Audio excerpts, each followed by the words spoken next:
इस बार बंगाल में अगर हम बात करें तो बीजेपी प्रचंड बहुमत के साथ जनादेश ला चुकी है और खासकर सरकार बनाने की तैयारी में लगी हुई है। लेकिन बंगाल की मुख्यमंत्री ममता बनर्जी इस्तीफा देने को तैयार नहीं है, जबकि संवैधानिक तरीके से जनादेश आने के बाद उन्हें स्वेच्छा से लोक भवन जाकर अपना इस्तीफा देना चाहिए, लेकिन नहीं दे रही है। इस पर हम सीधी तौर पे बात करेंगे।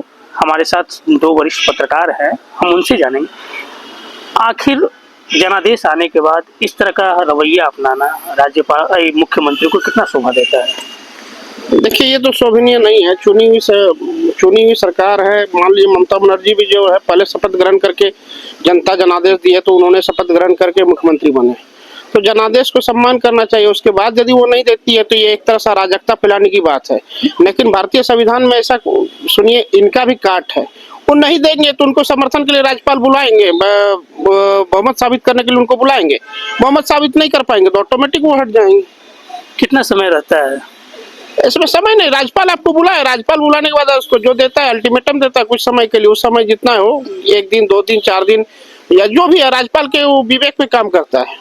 कई राज्यों के चुनाव को आपने कवरेज किया होगा, कवर किया है, ऐसी स्थिति कभी देखने को मिली थी? नहीं, ऐसा कहीं नहीं है। ऐसा कोई स्थिति नहीं बना। ये एक तरह से अराजकता है। एक्चुअली ममता बनर्जी की कमी है। ममता बनर्जी वायदे पे जो अपने घोटाला किया हुआ है, उनके वो दत्तक पुत्र और एक तरह से माना जाए गोद लिया ही है आपका अभिषेक बनर्जी। उनकी सारा घोटाला का ये के लिए टाल मटोल कर रहा है। अभी ईडी जो दे दिया है कि जितना लंबा समय खींचेगा, वो सोच रहा है कि उतनी लंबा में हम इस पे मैनेज कर लें, लेकिन वो होने वाला नहीं है। तो आगे क्या करेगी भाजपा वहां पर, क्योंकि पूर्ण बहुमत में है, तो आगे भाजपा की रणनीति क्या होगी? आगे भाजपा सरकार बनाएगी, भाजपा लॉ एंड ऑर्डर पे सुधार पे काम करेगी।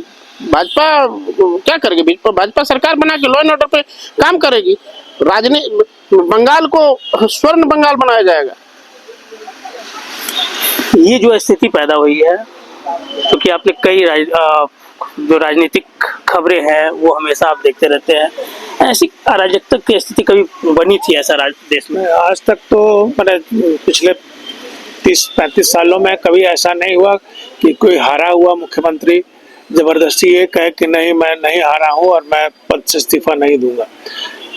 पद से इस्तीफा देने का और नहीं देने का कोई मायने नहीं है, इसलिए कि जिसमें विधानसभा का कार्यकाल खत्म हो जाएगा, स्वतः एक नई विधानसभा का कार्यकाल आ जाएगा। और गवर्नर को अंडर आर्टिकल,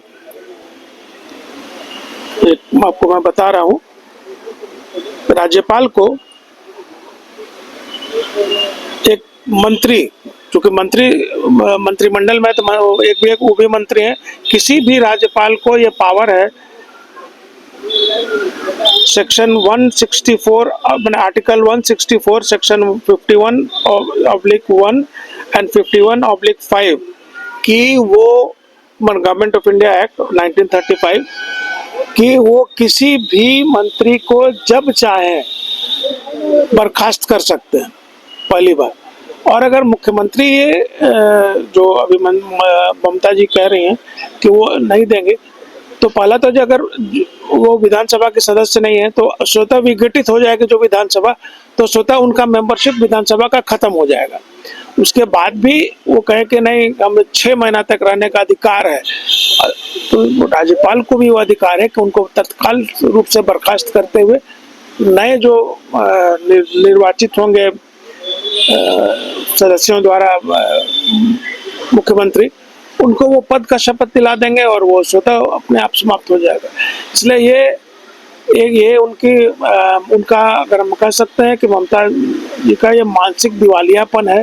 पता नहीं उनके कौन पॉलिटिकल एडवाइजर या जो भी एडवाइजर्स हैं, अगर उनको लगता है कि अगर चुनाव में बहुत धांधली हुई है तो सुप्रीम कोर्ट है, जाए सुप्रीम कोर्ट जाए, हाई कोर्ट जाए, सुप्रीम कोर्ट जाए, चैलेंज करें उसको। लेकिन चैलेंज करने मात्र से नहीं हो जाता है। मात्र कि भाई आप, मैं नहीं हारे, मुझे हराया गया, हर हार के बाद यही लोग बोलते हैं विपक्ष के नेता। मैं तो सिंपली पूछ रहा हूँ, केरलम में जो अभी हुआ, तो क्या वहाँ ईवीएम नहीं था? क्या जो अभी जो मुख्यमंत्री जो नए जो फिल्मी एक्टर थे वो बने, उनकी पार्टी चुनी गई, तो वहाँ पर क्या बदलाव नहीं था? तो वहाँ का अगर आपके पक्ष में बदलाव आ गया तो वो ईवीएम बहुत अच्छा है, और पक्ष में नहीं आया तो ईवीएम हैक हो गया।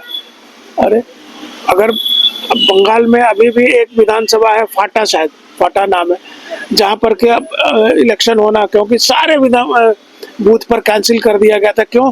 तो वहाँ के एक पार्टी के नेताओं ने सभी कैंडिडेट्स के इस पर टेप मार दिया था। तो टेप मार दिया था क्यों? कि सिर्फ टीएमसी पर पड़े। तो ये अपनी ये गलतियां छिपाने के लिए और ये करने के लिए तरह तरह के नौटंकी रच रही है, और कुछ नहीं। राज्यपाल इनको बर्खास्त कर सकते हैं, इतना संवैधानिक अधिकार राज्यपाल को है। 15 सालों के बाद अगर हम बात करें तो सत्ता परिवर्तन हुआ है, क्या लगता है अब बंगाल जो है विकास की नई गाथा गढ़ेगी? देखिए, बंगाल जो है, बंगाल क्रांतिकारी की भूमि है, और बंगाल किसी भी सरकार को लंबे समय तक देता है। ममता बनर्जी भी लंबे समय तक चलते हैं, लेकिन ममता बनर्जी इतनी तुष्टीकरण की राजनीति कि सनातन अपने एकजुट होकर सनातन एक तरफा दे दिए हैं। और रही बात यथासंभव रहा कि विकास तो स्वाभाविक है। देखिए, यदि काम करेंगे तो रहेंगे, काम नहीं करेंगे तो नहीं रहेंगे, चाहे भाजपा रहे चाहे कोई भी पार्टी रहे, बिना काम कर। लेकिन मैं बता रहा हूँ कि भाजपा वहाँ काम करेंगे, अच्छे खासे तरीके से काम करेंगे। वहाँ सबसे पहला जो चांस है अभी मूल तरह से काम करना, और लॉ एंड ऑर्डर सुधारने का। अभी तक वर्तमान में जो दिखाई दे रहा है कि वहाँ बीजेपी वो कब्जा कर लिया, टीएमसी का कार्यालय तो कांग्रेस के कार्यालय, ये गलतफहमी है। टीएमसी का ही कैडर भाजपा के झंडा लेके सारे तरह से करने की कोशिश, जबकि उस तरह से कुछ नहीं है। 15 साल आपने देखा होगा बंगाल में सत्ता का। अब क्या लगता है कि 15 सालों के बाद जो है सत्ता परिवर्तन हुआ है, तो अब बंगाल की रूपरेखा क्या होगी? देखिए, पिछले 15 साल और उसके भी पहले जब कम्युनिस्ट शासन था, उसको अगर आप देखेंगे तो पाएंगे कि बंगाल का औद्योगिक विकास जो था लगभग ठप पड़ चुका था। आप देखें, बहुत सी कंपनियां, मैंने एग्जैक्ट संख्या तो मैं नहीं बता पाऊंगा, लेकिन बहुत सी बड़ी बड़ी फैक्ट्रियां बंद पड़ गए, और जिसके चलते लोगों में रोजगार की कमी हो गई। अब जैसे मान लीजिए हिंदुस्तान मोटर्स काफ़ी बड़ा फैक्ट्री था, जिसमें काफ़ी प्रोडक्शन हुआ करता था। रीजंस जो भी रहे बंद होने का, वैसे और भी बहुत से। अब जैसे टाटा मोटर्स अपना एक फैक्ट्री लगाने के उड़ गया था सिंगूर में, उसको ज़बरदस्ती हटाया गया।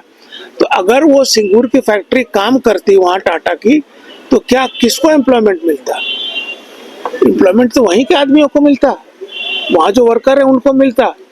अगर एम्प्लॉयमेंट सिर्फ आप कंपनी की बात मत कीजिए, मान लीजिए कहीं फैक्ट्री होता है, उसके आसपास भी अन्य बिजनेस शुरू होते हैं। जैसे मान लीजिए होटल है, होटल का व्यवसाय है, खाने पीने का व्यवसाय है, और जो लोग रह रहे हैं उनका बहुत तरह का अन्य व्यवसाय भी चालू होते हैं। तो क्या वो व्यवसाय बढ़ते तो बंगाल के लोगों को ही तो फायदा होता, लेकिन वो नहीं हुआ।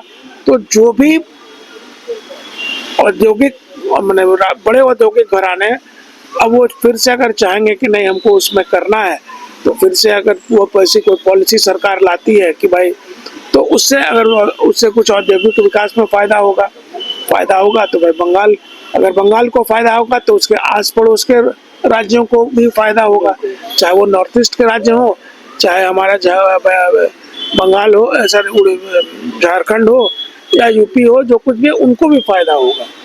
तो मेरा कहने का मतलब है कि रिसोर्सेज अगर आप कहीं पर भी करेंगे, मान लीजिए कि कोयले की आवश्यकता पड़ेगी कहीं, तो भाई धनबाद से इधर से जाएगा और कहीं जाएगा। तो बहुत तरह का औद्योगिक विकास जो ठप पड़ा हुआ, अगर औद्योगिक विकास को बढ़ाने में नई सरकार सफल होती है, तो बंगाल पुनः एक औद्योगिक राज्य के रूप में विकसित हो सकता है।